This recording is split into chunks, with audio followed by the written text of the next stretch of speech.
আলহামদুলিল্লাহ। জমিনের ভিতরে প্রশ্ন করা হয়েছে প্রেম নিয়ে। প্রেম কি? প্রেম কি জায়েজ কি জায়েজ না? প্রেম কত প্রকারের হয়, কেমন হয়, কি হয়? আজকে সমাজ প্রেমের ব্যাপারে গবেষণা করতেছে। বাচ্চারাও প্রেম করে। প্রেম হলো অনুভূতি, প্রেম হলো ভালোবাসা, প্রেম হলো তৃপ্তি, প্রেম হলো মানসিকতার শান্তি, প্রেম হলো একটা কিছু পাওয়ার তৃপ্তি। পাওয়ার পরে মনকে তৃপ্তি রাখে এই প্রেম। এই প্রেম বাচ্চারা করে মুরব্বীদের সাথে। বাচ্চাদের সহবতে যখন কোনো বয়স্করা যায় তাদের মন ভালো হয়ে যায়। আবার বড়রা যখন ছোটদেরকে আদর করে, এটাও একটা প্রেম। আবার সন্তান বাবা মাকে প্রেম করে তাদের কাছে যায়, ঈদের সময় তাদের কাছে বসে, দেখা যায় অন্য সময় তাদের সাথে কথা বলে, এতে একটা ভালোবাসা হয়। এটা হলো প্রেম। আল্লাহ বান্দার সাথে প্রেম করে। আল্লাহ তাআলা সমস্ত সৃষ্টি জগৎকে সৃষ্টি করেছেন। আর তাদেরকে বিভিন্ন ভাবে রাখতেছেন। তাদেরকে কাউকে বড় করতেছেন, কাউকে ছোট করতেছেন, কাউকে ধনী বানাইতেছেন, কাউকে দরিদ্র করতেছেন। আবার কাউকে সন্তান দিতেছেন, কাউকে সন্তান নিয়ে যাইতেছেন। আবার কাউকে ক্ষমতা দিতেছেন, কারোর ক্ষমতা নিয়ে যাইতেছেন। আর সমস্ত সৃষ্টিকুল সমস্ত সৃষ্টিকুলের জিন্দিগি, সমস্ত সৃষ্টিকুলের জীবনী কেমন হবে, কখন হবে, কিভাবে হবে, এই নিয়ে নির্দেশনা, এই নিয়ে সে একটা প্রেম করেন। কাউকে বড় করেন, কাউকে ছোট করেন, কাউকে সুস্থ করেন, কাউকে অসুস্থ করেন, কখনো জোয়ার উঠান, কখনো ভাটা নামান, কখনো গরম দেন, কখনো ঠান্ডা দেন, কখনো ফল দেন, কখনো ফল নিয়ে যান, কাউকে ইজ্জতি দেন, কাউকে বেইজ্জতি করেন। এই যে জিনিসগুলা, এটা তার প্রেম। আবার বান্দা তার সাথে প্রেম করে, তার আইন মানে, তার কথা মানে, তার হুকুম মানে, তার কোরআনের সহবতে আসে, আল্লাহর বরত্ব আলোচনা করে। এই বান্দার আবার প্রেম। পীর মুরিদের সাথে প্রেম। মুরিদ তার কথা শুনবে, মুরিদ তার সবক মানবে, মুরিদ তার কমান্ড মানবে, মুরিদ তার কাছে আসবে। এটা মুরিদের পীরের প্রেম।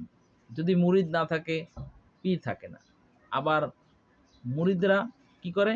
মুরিদেরা আবার পীর সাহেবকে টাকা দেয়, হাদিয়া দেয়, আবার তার সহবতে থাকে, তার কথা শোনে, তার বয়ান শুনে, তার কথা কাছে আসে, তার সাথে মহব্বত করে, তার দেওয়া টুপিটা পরে, তার কথা মতো চলে। এটা তাদের প্রেম। আবার আমির মামুরের সাথে প্রেম করে। আমির সাহেব মামুরদের খোঁজ নেয়, মামুরদের কাছে যায়, মামুরদের সাথে কথা বলে, মামুরদের কি দরকার তা চিন্তা করে। আবার মামুরেরা আমির সাহেবের কমান্ড কথা শোনে। এটা মামুর এবং আমিরের মধ্যে প্রেম। নবী এবং উম্মতের মধ্যে প্রেম। নবীজি উম্মতদের ভালোবেসে সমস্ত উম্মতের ফিকির করতো, কিভাবে জাহান্নাম থেকে জান্নাতে নেওয়া যায়, সমস্ত উম্মত আল্লাহকে কিভাবে চিনতে পারে, নবীর কিভাবে দিদার পেতে পারে, এইটা নিয়ে তাদের নবীর আর উম্মতের মধ্যে একটা প্রেম। উম্মতেরা নবীর প্রেমে পাগল হয়, কেহ ছন্দ বলে, কেহ গজল বলে, কেহ আবার আবিষ্কার করে, তারা নিয়ে রিসার্চ করে, তার জিন্দিগি পড়ে, আবার কেউ তারা নিয়ে ঘাটাঘাটি করে। এটা হলো তার প্রেম। এজন্য প্রেম সম্পর্কে আল্লাহ বলে যে, তোমরা যারা ইশারা ইঙ্গিতে কথা বলো তাহা আমি জানি, তবে তোমরা কেউ সাথে ওয়াদা দিও না। তোমরা কি করো না? জেনা করো না। জেনা করা পাপ। এই যে আমরা প্রেম, সৃষ্টি থেকে এক সৃষ্টি এক সৃষ্টিকে ভালোবাসবে, এক সৃষ্টি এক সৃষ্টিকে মহব্বত করবে, এটা নবীর তরিকা। এটা খারাপ না, এটা ভালো। সৃষ্টিকুলকে মহব্বত করবে, মানুষ মানুষের কাছে যাবে, মানুষ মানুষের বিপদে পাশে দাঁড়াবে। এটাই তো প্রেম। তাই আসেন, প্রেম আল্লাহর হুকুম মতো করি, নবীর তরিকা মতো করি। প্রেমে শান্তি, প্রেমে প্রশান্তি, প্রেমে হয় ভালোবাসা, প্রেম হয় তৃপ্তি, প্রেম হয় মনের শান্তি। আসেন, প্রেমকে দামি করি। প্রেম খারাপ না, প্রেমের বিরুদ্ধে কেউ না যাই, কিন্তু প্রেম করি, কিন্তু কোরআন হাদিস ভিত্তিতে। আসেন, কোরআন হাদিসকে আল্লাহর সন্তুষ্টির জন্য করি। যাই করি আল্লাহর সন্তুষ্টির জন্য করি। আল্লাহর সন্তুষ্টির জন্য আমি যা কিছু করব তাতেই আমি নেকি পাবো। কিন্তু আল্লাহর সন্তুষ্টি ছাড়া যদি আপনি মানুষকে হেল্প করেন, মানুষকে এরকমের করেন, তাতে কোনো লাভ নাই। ইবাদত করেন, নামাজ পড়েন, রোজা রাখেন, জিকির করেন, কোরআন তেলাওয়াত করেন, তাবলীগ করেন, পীর মুরিদি করেন, সব কিছু করেন, কিন্তু আল্লাহর সন্তুষ্টির জন্য করেন না, তাতে কোনো লাভ নাই। আর এখন আমাদের এই যে মনে করেন মোবাইল, হ্যাঁ, মোবাইলের সাথে প্রেম করে।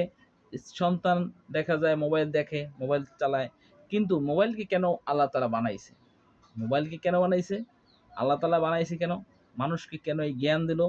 বলে এই প্রযুক্তি কেন সৃষ্টি করলো? তার পেছনে উদ্দেশ্য হলো আল্লাহর দ্বীন প্রতিষ্ঠিত করা।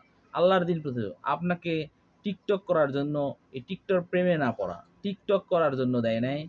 আপনি ঘরে স্বামী-স্ত্রী কি করবেন সেজন্য এই প্রযুক্তি আল্লাহ তাআলা চালু করেন নাই। আল্লাহ তাআলা এই প্রযুক্তি চালু করেন নাই যে আপনি অশ্লীল কথাবার্তা বলে মানুষকে উস্কাইয়ে দিবেন। আপনি দ্বীনের কথা বলেন, কোরআনের কথা বলেন, শিক্ষণীয় বিষয় বলেন। আসেন আমরা এই প্রযুক্তিকে নষ্ট না করি। এই প্রেম থেকে বের হই।